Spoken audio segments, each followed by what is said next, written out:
आणि पिंपलोली संघाचा संघ कर्णधार आपण आयोजकांशी संपर्क साधायचे. तर पहिला चेंडू निर्धाव चेंडू येतोय. दुसरा चेंडू अगदी वळून मारला स्क्वेअर लेगच्या दिशेने. एक 1 बाउन्स 2 बाउन्स चेंडू जातोय सीमा रेषा पार. हा येतोय पहिला चौकार.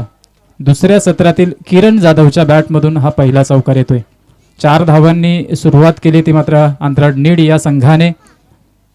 अतिशय माफक आव्हान ठेवलं ते मात्र या स्कोअर कार्डवरती.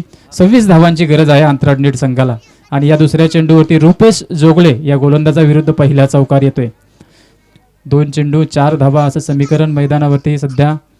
अजूनही 22 धावसंख्येची गरज आहे. पुन्हा शॉर्ट पिच चेंडू पुन्हा एकदा वळून मारण्याचा प्रयत्न केला होता परंतु गोलंदाजाची दिशा भरकडली. पंचांनी ओळखलं या ठिकाणी. हा पहिला एक्स्ट्राची धाव धावफलकावरती लागली जाते. 5 या धावा धावफलकावरती होत आहेत. पुढील चेंडू पुन्हा एकदा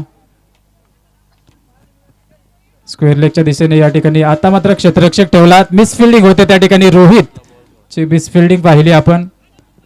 आणि चेंडू पुन्हा एकदा सरळ सीमारेषा पार. दुसरा चौकार किरण जाधवच्या बॅटमधून. 9 या धावसंख्येवरती संघ जाऊन पोहोचला. अगदी सहज रित्या खेळताना मात्र या ठिकाणी हा संघ दिसतोय सध्या मैदानावरती. 9 धावा झाल्यात. किरण जाधव 8 धावसंख्येवरती खेळतोय. समोरच्या दिशेने कव्हर मधून हा चेंडू भेदून काढला.